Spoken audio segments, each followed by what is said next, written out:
ఏపీలో ఉన్న weather update గురించి మాట్లాడదాం. ఏపీలో వాతావరణం మొత్తం కూడా ఒక్కసారిగా చేంజ్ అయిపోయింది. బంగాళాఖాతంలో ఏర్పడిన వాయుగుండం ఇప్పుడు మరింత తీవ్రతరంగా మారి ఇప్పుడు రాష్ట్రంపై ప్రభావాన్ని చూపిస్తోంది. దీని ప్రభావం ఆగస్టు 3వ తారీఖు వరకు ఆంధ్రప్రదేశ్లో పలు ప్రాంతాల్లో ఉంటుంది. ఓ మోస్తరు నుంచి భారీ వర్షాలు పడే అవకాశం ఉంటుంది. ఈ నేపథ్యంలో వర్షాలు, ఈదురుగాలులు, పిడుగుల పట్ల ప్రజలు అప్రమత్తంగా ఉండాలి అని అధికారులు హెచ్చరికలు జారీ చేస్తున్నారు. వాయువ్య బంగాళాఖాతంలో ఏర్పడిన వాయుగుండం బాగా బలపడి తీవ్ర వాయుగుండంగా మారింది. ప్రస్తుతం ఇది పశ్చిమ బెంగాల్, ఉత్తర ఒడిశా తీర ప్రాంతాలకు ఆనుకుని ఉన్న హల్దియా, బాలాసోర్ మధ్య కేంద్రీకృతమై ఉంది. కొద్ది గంటల్లో హల్దియా సమీపంలో తీరం దాటే అవకాశం ఉందని సైంటిస్టులు అంచనా వేస్తున్నారు. దీని కారణంగా కోస్తా ప్రాంతాల్లో ఓడరేవుల్లో 3వ నంబర్, 1వ నంబర్ ప్రమాద హెచ్చరికలు కూడా జారీ చేశారు. సో ఇప్పటికే ప్రమాద హెచ్చరికలు జారీ చేశారు. చిన్న పడవల్లో ఎవరైతే వెళ్తున్నారో వాళ్ళందరూ కూడా జాగ్రత్తగా ఉండాలని, కోస్టల్ లైన్ లో ఉన్న ప్రతి ఒక్కరు కూడా జాగ్రత్తగా ఉండాలి. ఇదే అంశంపై మోర్ డీటెయిల్స్ మా ప్రతినిధి.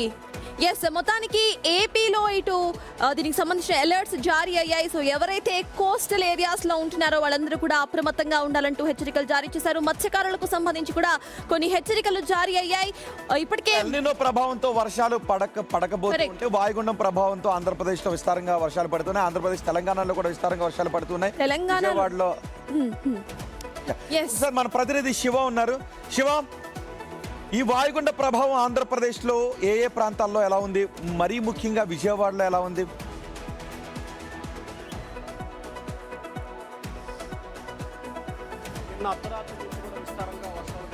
భారీ నుంచి అతి భారీ స్థాయిలో వర్షాలు కురుస్తున్నాయి. ముఖ్యంగా గుంటూరు, కృష్ణా, పల్నాడు, బాపట్ల, అలాగే ప్రకాశం, నెల్లూరు జిల్లాలకు సంబంధించి భారీ నుంచి అతి భారీ స్థాయిలో వర్షాలు కురుస్తాయని చెప్పి వాతావరణ శాఖ హెచ్చరికలు జారీ చేసింది. అలాగే రాయలసీమలో 3-4 జిల్లాలకు సంబంధించి ఒక మోస్తారు వర్షాలు కురుస్తాయని చెప్పింది. ఇక విజయవాడ నగరానికి సంబంధించి చూసుకుంటే కనుక నిన్న అర్ధరాత్రి నుంచి కూడా భారీ స్థాయిలో వర్షం పడింది. ఈ వర్షాన్ని గాలి, కరెంటు ఇబ్బంది పడ్డ పరిస్థితి పడింది. మరొక వైపు పెద్ద పెద్ద హోర్డింగ్స్ కూడా కూలి కింద పడి పలువురి గాయాలైన పరిస్థితి కూడా కనిపిస్తుంది. అయితే విజయవాడలో చినుకు పడితే చిత్తడి మాదిరిగా రోడ్లన్నీ మోకాళ్ళ లోతు నీళ్లన్నీ నిలబడిన పరిస్థితి.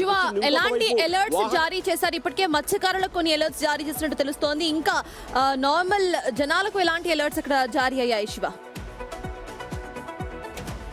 వాతావరణ శాఖ అయితే మాత్రం పూర్తి స్థాయిలో హెచ్చరికలు జారీ చేస్తూ ఉంది. ప్రతి అరగంటకు ఒకసారి కూడా SMS సెలెక్ట్ ఇస్తుంది. ఎందుకంటే ఎక్కడైతే పిడుగులు పడతాయో ఆ పిడుగులు పడే ప్రాంతానికి, మీరున్న ప్రాంతంలో పిడుగులు పడే అవకాశం ఉంది, జాగ్రత్తగా ఉండండి హెచ్చరిక జారీ చేస్తూ ఉంది. అలాగే ప్రతి గంటకు ఒకసారి వాతావరణ శాఖ, డిజాస్టర్ మేనేజ్మెంట్ సంయుక్తంగా పలాన్ ప్రాంతంలో ఈ స్థాయి నుంచి ఈ స్థాయిలో వర్షాలు. గతంలో మనం చూసాము విజయవాడ, భవానీపురం అనుకుంటా, భవానీపురం పూర్తిగా మునిగిపోయింది. సో ఈసారి అటువంటి లోతట్టు ప్రాంతాల్లో ఉన్న ప్రజలను ఏమైనా పునరావాస కేంద్రాలకు తరలిస్తున్నారా? అంటే అంతటి వర్షపాతం అక్కడ నమోదవుతుందా?